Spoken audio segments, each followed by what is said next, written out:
Hey guys, so if you haven't noticed, we're doing a new format today. Well, at least I am. Neo's not here because he didn't want to do this with me, the little shit asshole.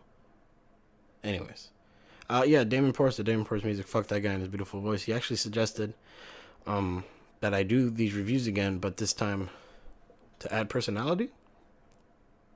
He's an asshole, but yeah, I kind of agree with him. I kind of felt that it wasn't really me. I kind of was just doing like a soothing talk with my fucking music in the background, so I'm gonna try to be a little bit more, I guess, Bassberry there. So let's fucking get into it. If you guys haven't figured it out, we're reviewing Resident Evil 7 today. That's it. Resident Evil fucking 7. This one. Right there. This fucking game. We just beat it. Go check that shit out. This fucking game. Anyways. So, fucking, you guys should already know that I fucking loved the game. It was amazing. And, that probably spoilers for the end of this video, but fuck it. I liked it. I did want to talk about the very little issues that I had with it and the reasons why I loved it. The reasons why I thought it was great. And, it's honestly one of the better games that I've played in a while. A lot of games haven't really given me that desire I had when I was a kid to the minute I'm going to bed to just want to say fuck you sleep, fuck you work, and just continue playing games. And no game has made me want to do that in a while except for Resident Evil 7. I really wanted to just play through it, which is kind of why I beat it in 3 sessions by myself. It was like 3 5-hour sessions roughly, which I haven't done in a while, to be completely honest. But the game is just really great, and I'm going to explain why. Ready? Here we go. Mechanics. That's right. We're going to start with that. I don't exactly know the full definition of mechanics, so I could be putting things in the wrong categories. If I am, please let me know. Item storage. Let's start with that. So they brought back item storage from the original games, which was a fucking great idea, because Resident Evil 6, from what the fuck was that? Resident Evil 6 didn't really have item storage. It kind of just had fucking accumulate fucking the herbs, I guess, and ammo, but you never really felt like you needed ammo, really. The game kind of was just more action based, which, I mean, a lot of people shit on that game, but I honestly liked it. I didn't really grow up with the original game so much. I started with Resident Evil 4, but even then I only watched my brother play because he wouldn't let me touch his fucking games, dick. And then I played Resident Evil 5 with him because it was co-op, and that even had more of an action feel to it. So I didn't really have too much to compare it to, at least like myself-wise. But I can see why people would shit on it if they completely changed the formula from the first game, and they apparently didn't do it well. In this one, they tried again, actually, though. But one of the main things they did stay the same was the item storage, which you do have to maneuver, which I'm calling it back from Resident Evil 4 that they did really well, where they managed to in this game at least, still kind of give you like, here's some stuff that you can pick up, and then at a certain point in the game, early on, you kind of need to be like, okay, fuck, I don't have room for it, so do I do the compulsive thing and take this item and take it, or like the psychostimulants, do I eat those so I can pick up the herb, or do I drop this item so I can pick up this, or do I waste an ammo so I can reload and make room in my storage and all that, which is a really good idea. And then they expanded on it by giving you more and more 2 bigger packs to actually put more room, or to have more room to carry things, which was a great idea. And even though you get like a really big pack at the end, you're still managing your items. Like the grenade launcher is going to take up 3 slots instead of 1 like herbs would do. It's just really a great idea that they brought back and that they heavily incorporated into it, and I thought it was well done. I didn't really have issues with it. It added more stress to the game, which is a good idea for a game of this kind of genre, to add stress to it, besides just kind of running around scared. They brought back puzzle solving, and actual puzzle solving, not fucking find the key like in the last couple games. They obviously do have that, but you still kind of need to actually do things with them, as opposed to, I found the key, put it in the door opens, let's fucking go. This one is kind of like, I found this weird fucking wooden shit. What do I do with it? Oh, look, a light. Oh, fucking rotate it. It kind of sort of looks like this. And then, oh, fuck, I got it. And you feel great. And you feel accomplished because you managed to do something. And and you're thinking, like, who fucking builds this? I'll tell you who. The guy who built Arcade Mansion. Fuck, is that what it's called? That doesn't sound right. What the fuck? The mountains in Arcade. What the fuck? No, that's Jesus Christ. The mansions in Arcade Mountains. That's the one. What the fuck was the name of that mansion? Oh, whatever. Yeah, and then they added ammo conservation, which kind of goes back to the fucking item management, where if you play on easy mode, I don't really think it's a big deal. Oh, wow. Wow. Wow, Wow. shit. Wow. Oh, come on. Wow, you did shotgun. I guess, but I just so low on it. They wobble so fucking much. God, Alright, hold on. Suck. Hold on. There we go. That's what I've been trying to do the whole time, I swear. You suck, dude. But even then, there was still some ammo conservation. He spent a good chunk of the beginning game without a gun because he would just waste the bullets. Sometimes to spite me because he's an asshole like that. But fuck it, I guess. So yeah, really big element to it. In normal mode, it is a bit more important, and especially in Madhouse difficulty, it takes more bullets to kill the bosses, and is not as much around. So that's a really great idea that they brought back. The horror elements. This is something that I kind of feel maybe more of a personal opinion, but I kind of feel that my generation at least is a bit more desensitized to horror, just horror in general. And I mean, like, and it's kind of hard to find like real horror. I don't count like, just for example, Saw movies. Those are kind of just gore porn. I like to call them. Not even just Saw, even movies like Green Inferno, Hostel. Those are kind of more gore porn, but they're still kind of like cringy, not so much holy fuck. But I can't really think of a really good horror movie that's come out in a while. I don't really count Green Room as a horror. I think that's more a thriller, I guess. But I'm not sure. I could be wrong. Ask Stunios. He's really good at reviewing movies and shit.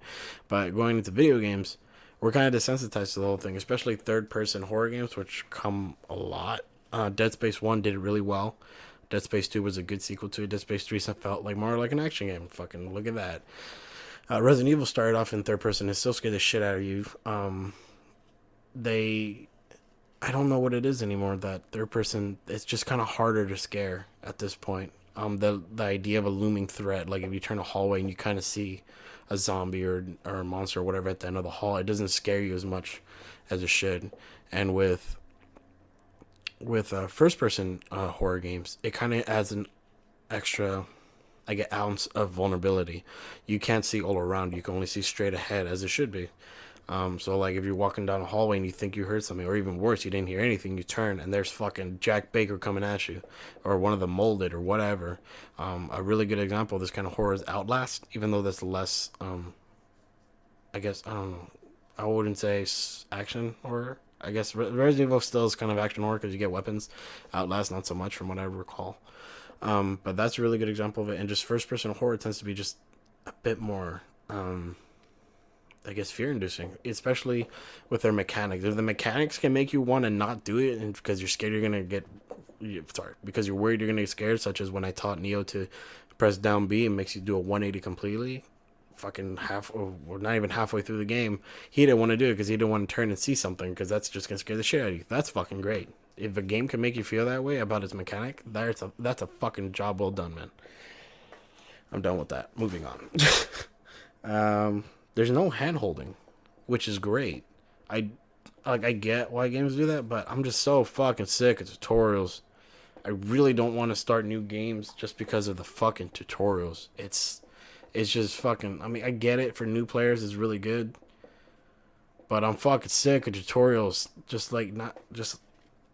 I'm okay with little tips when you're playing the game, like this is how you do certain things, or if you die, it gives you little hints on the bottom corner, like Resident Evil does. Then fine, but I'm just really sick of tutorial levels. In this one, it doesn't do. In this game, it doesn't. It just kind of like, fucking figure it out. You're in a house. Here's a flashlight. Here's a knife. Fucking figure it out. And there's no hand holding. The only time it kind of holds your hand, not even, if you press back, it shows you the map, and on the corner it shows you, what you're supposed to be doing right now. And that's even just perfect enough, just so you get an idea of where you're going. That's that perfect kind of middle between no hand holding and not getting sick of the game, stopping, coming back, and then you getting even more sick of it because you don't remember what the fuck you were doing. So I really love that about the aspect of the game, or that aspect of the game. Okay, that pretty much sums it up, I guess, for mechanics. I'm going on to gameplay now. Again, I'm probably defining these words badly. Just let me know in the description. The gameplay is really smooth. Like, switching weapons is really smooth. They added the little toggles with the D-pad where you can switch easily between items. Not even just weapons, you can put items in the quick ones. Going to the menu is easy. Pulling up your items is easy. Going to the map is easy. It's like a really good idea the way they did it. So it's really smooth overall. I don't think I really had problems with it. Even like turning around, a lot of people might have problems with that, but they have that mechanic where you can press down B, which I talked about, where you do the full 180. So that's fucking cool. Helps you out. There's that problem. Fuck you. Um, yeah, I don't really have much to say about the gameplay. I pretty much covered a lot in the mechanics. I do like. I'll go on to the enemies. Fuck it. So we'll talk about the molded first, because I'm counting the bakers as bosses. The molded kind of to me feels like a mixture between the Iron Maidens to a very small degree and the zombies from Resident Evil. They kind of do have that slow aspect, but they kind of have that kind of look from the Iron Maidens and the Regenerators from Resident Evil 4.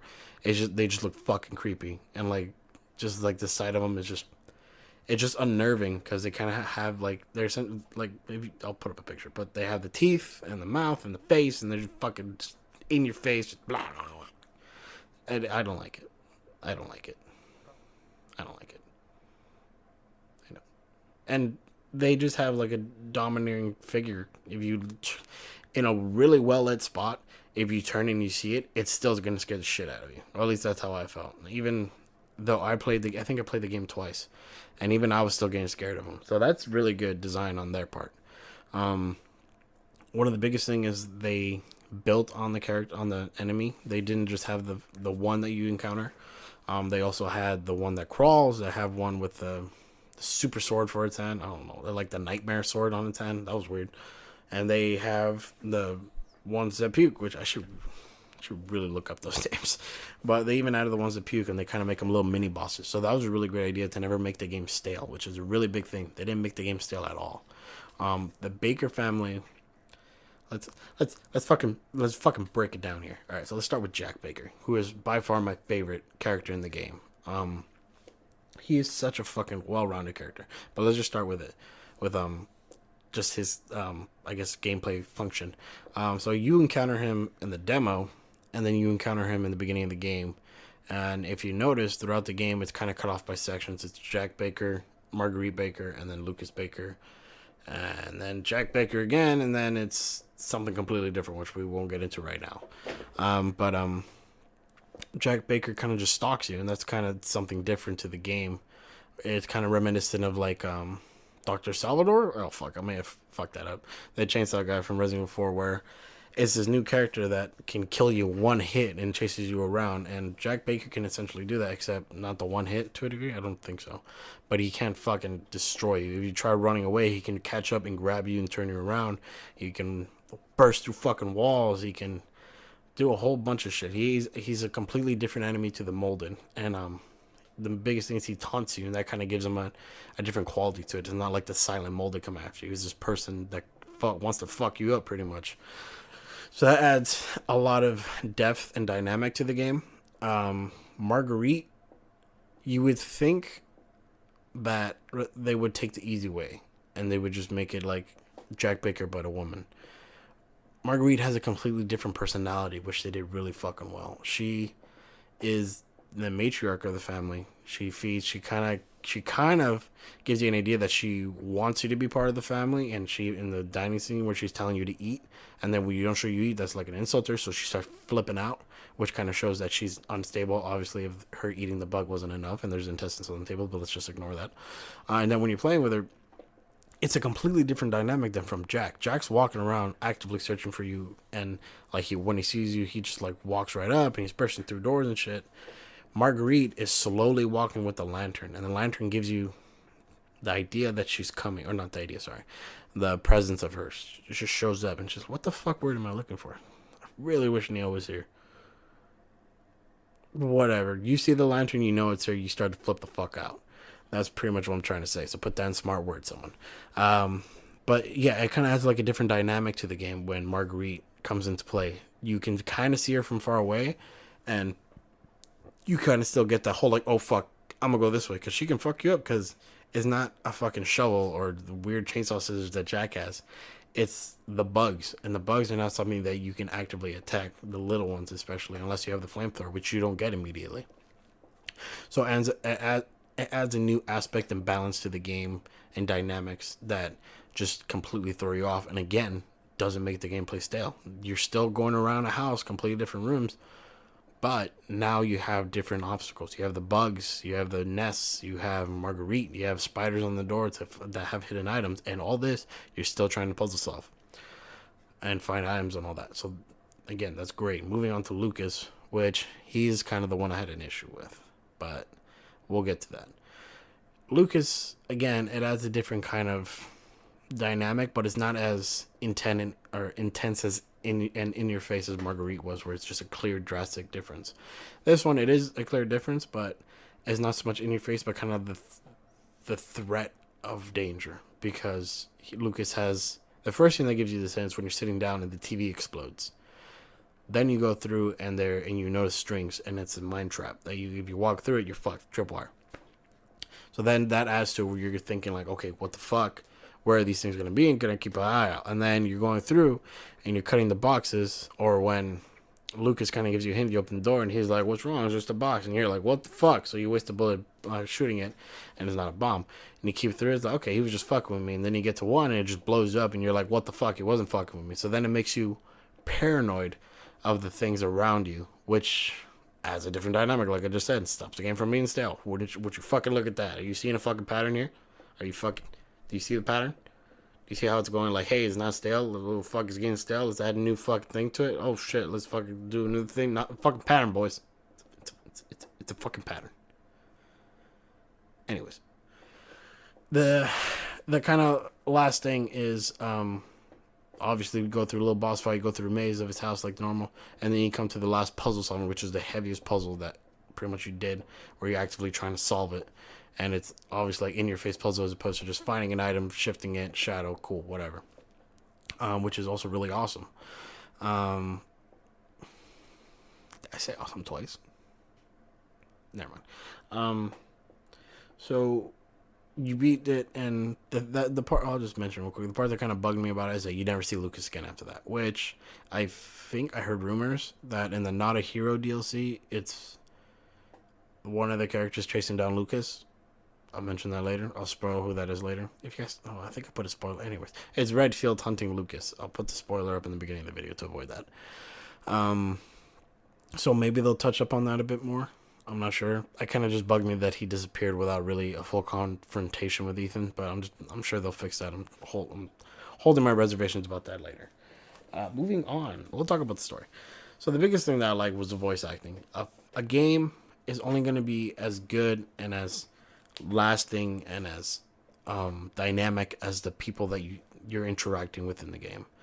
Jack Baker is fucking great. He is his patriarch. He's ruthless as he cuts off Lucas's hands. He is domineering when he yells. Well, he's domineering when he's like looming over you, using the pliers to get at your teeth. He's taunting you. He's kind of like this. He has a sick sense of humor when he's chasing you down, and he's trying to protect his family at the same time. And then at the end, when you go into that weird little hive mind dream phase, is Jack, and he's talking normal, trying to just talk to you, and he's telling you just, help my family, and that shit, oh, fucking right here, man. That was such a good fucking line. Whoever wrote that, you're fucking amazing. The actor who does the voice actor that does Jack Baker, you fucking sold it. You're fucking great. That's really, that moment, I can tell you that fucking moment is when I knew that this game was fucking amazing. Because of just that, where they didn't just have, like, Ethan be the main sole person. The Baker family is also people. And that's what really sells it, that they were people before this, including the DLC that happens later, Daughters, I believe. But just that game, just the soul game, the beginning of it, the main thing, just Jack, it's fucking great. Marguerite, obviously, she sells it as well. She gives her own kind of quality to it that's still fucking weird and creepy. Lucas is an asshole, and the voice actor sells it, which speaks well for the voice actor doing well for his job. I'm not calling the voice actor an asshole. I'm just saying that he did a great job. Ethan, he doesn't talk too much, but the things he says is never cliche, is never annoying, is never you just want to slap the fucker in the face. It's always just like he says something, either sometimes things you think about, like when you saw the first puzzle, he's like, who the fuck builds this shit? And you're like, that's a good fucking question, Ethan. You're not a fucking idiot. You're not just gonna be like, oh, fucking that opened doors. No fucking way. I'm just not gonna question this or go through it. And that's dumb. And when he like is just chasing after Marguerite, and as opposed to just being like, oh my god, she's crawling away, he says fucking like, well, that's new. And that kind of gives you an idea that he's seen some shit. He has seen some shit already. And now he's seen some new shit and he's not happy with it. But you know what? He's still going to go down that fucking tunnel and go after it because he fucking needs it to progress. Exposition. Anyways. Done with that. The main thing that I've always kind of had is what the fuck. The main question that I have in my head whenever I'm playing a game is what the fuck is the point of going on? In other words, what is the motivation to continue going? Such as me, which I made jokes about, and I feel like everyone else could feel this. If your wife disappeared 3 years ago, okay, you get a letter from her telling her to come get her. I understand that too. I would travel to New Orleans or whatever, Nolans as they call it, after her. But then you're going down a creepy path, and then you come across that fucking hillbilly chic I talked about with the creepy shit, the cow heads and all that. You see, at that point, I don't care how much I love someone. I will be like, you know what? It's been 3 years. I'm just going to leave. She's probably dead anyways. I know that's cold and heartless. But let's be real. Would anybody want to keep going?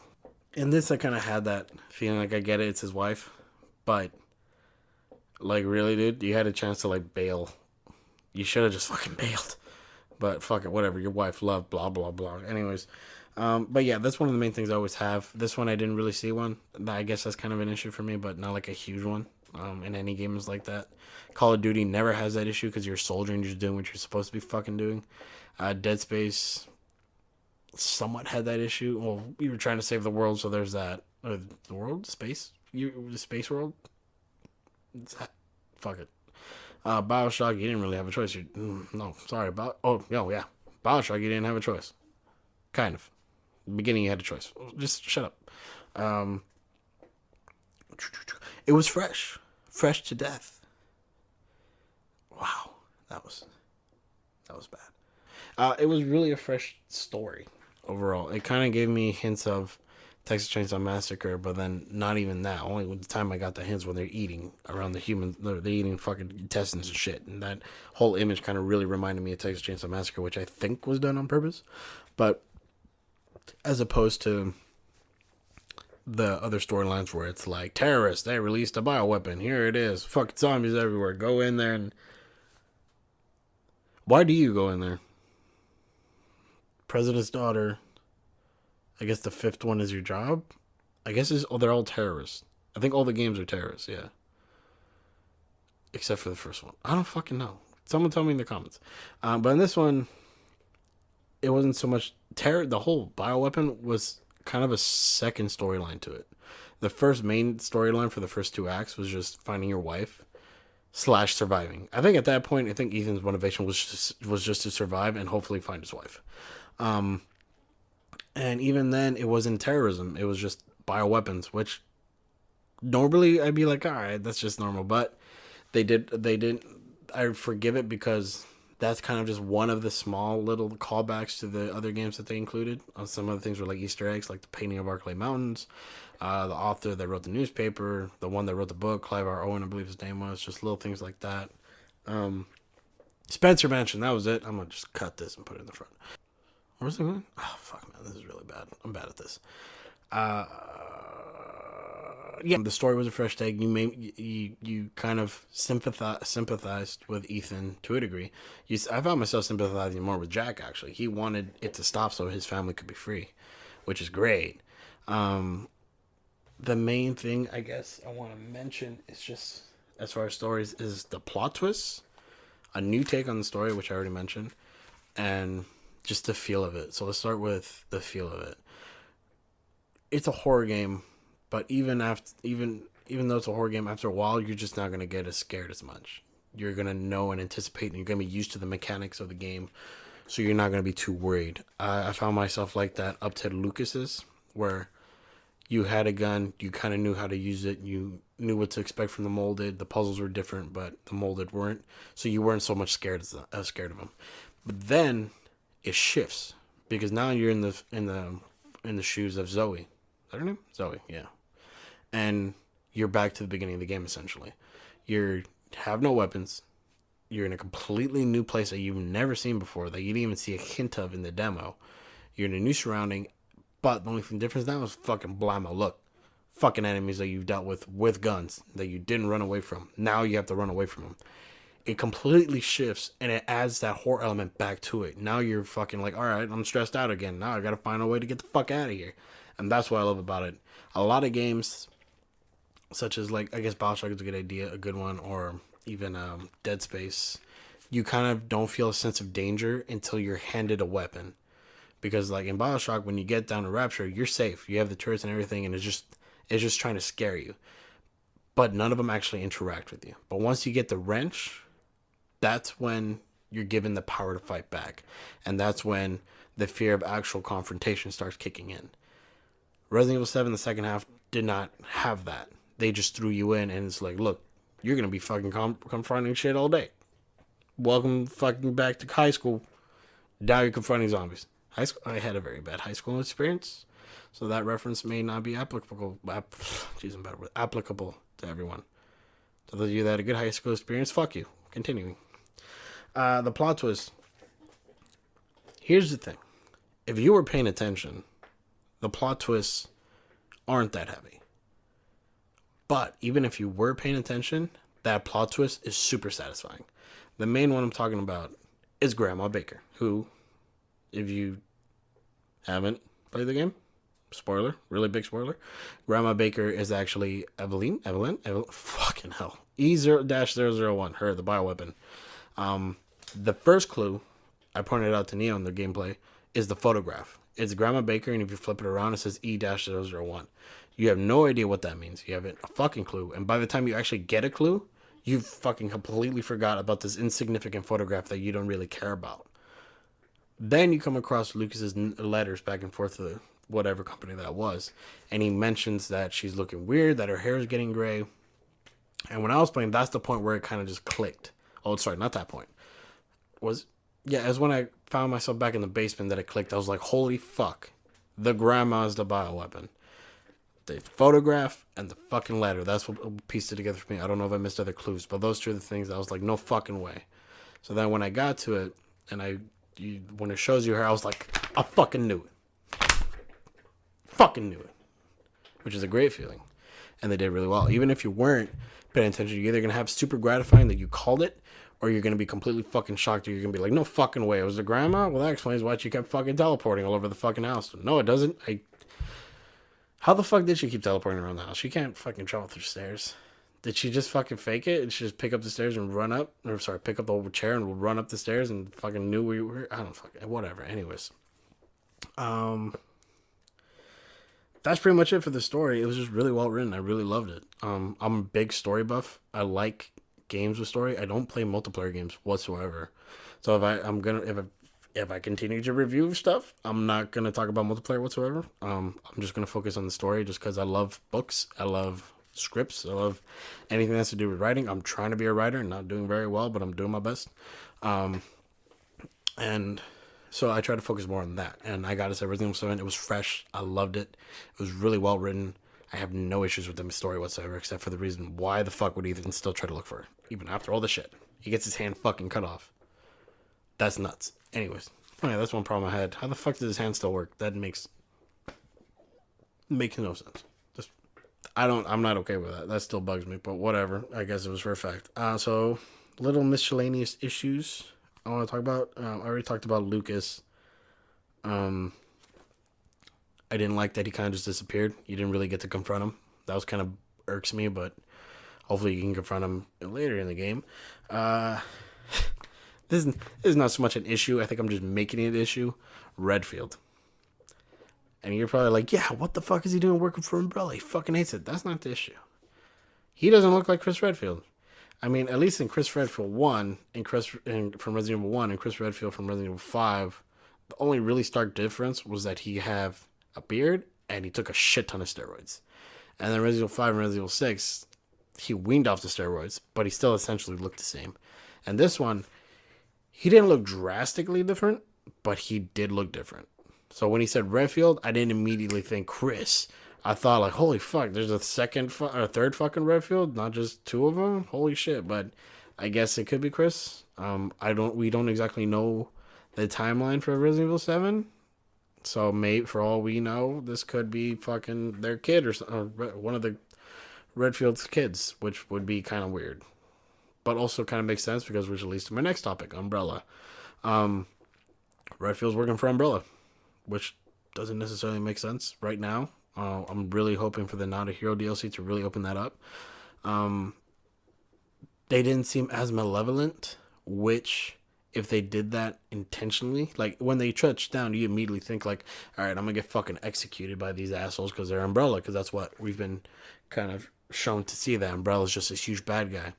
But instead, he takes up the mask like, hey, what's up, bro? I'm Redfield. You're okay now. And Ethan's like, what the fuck took you so goddamn long? Which, would you look at what I said earlier? It's exactly what I would have said. And exactly what Lobby would have said. You'd be like, what the fuck? How hard is it to find one fucking mansion that looks like the fucking Spencer mansion in the middle of the swamp? With fucking 23 missing people, you're not going to assume it's that fucking house? Whatever. Anyways. Sorry. Yeah, and the umbrella, is it different now? I really thought that the logo looked different. People are fighting me on this, mainly my boss. He says that it's the same logo, but it really looked blue and white to me. So if it is blue and white, then answer solved. It's a new kind of umbrella. Fucking done. Look at that. They took it over and they're making it better.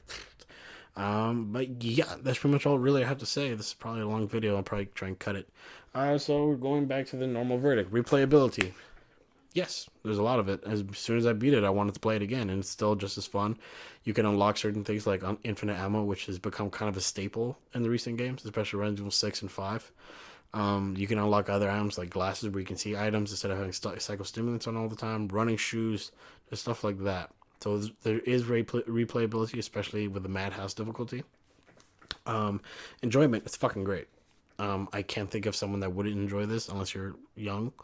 This is a good game to get into the horror genre. This is a good game to get into the Resident Evil genre to a degree. This is just a good game overall. As a sequel, I think it's a better sequel than what Resident Evil 6 was supposed to be. I understood what they were going for, and I liked it. But Resident Evil 7 is just a different kind of animal. It's a different direction that they should have taken earlier. And I do enjoy it and I like it a lot. As a standalone, I just said it's fucking good. Wait, you're fucking idiot past Bassbear. Anyways. So yeah, that's it. But you're just taking my word for it. The guy who fucking played through it and fucking preached about it the entire time. So, verdict. If you haven't bought it yet, you should probably buy it. If not, you're not going to get the full experience of just watching someone play on YouTube. I do suggest to anyone, unless you're like someone that's like, you know what, I'll just wait till it drops down to like $20 or some shit. That's fine too. I do think overall it's a game you should own though. But yeah, buy it immediately. And the season pass, which I don't want to talk about in other games, but the season pass, would you fucking mind blown? It's not multiplayer bullshit, decal skins, new dance moves, all that stupid shit. It's more fucking story elements. It's background for Clancy, what he went through before he died. The Baker family, how they found the girl, Eveline, I believe her name is. I think I'm recalling now.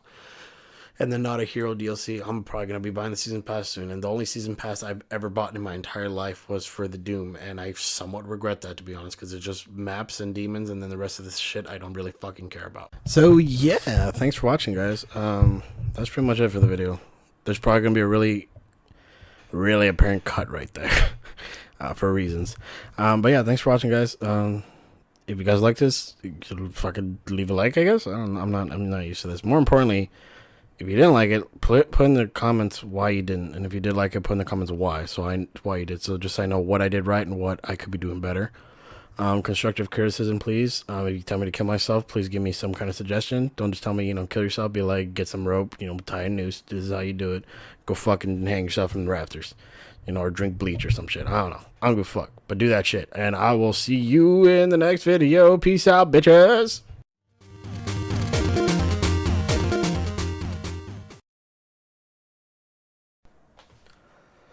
Well, hey guys. For those of you who have stuck around, here's a little special extra behind the scenes shit.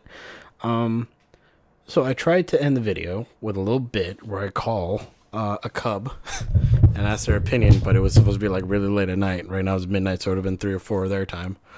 And I called Cyanide and I called Mystic, and they both didn't pick up because they're useless and I hate them. But yeah, I love you. Just kidding. don't unsubscribe. So they didn't pick up, and I called Sad Boy. Then that did not end well. So go ahead and watch that fucking little mishap coming up right now. Woo!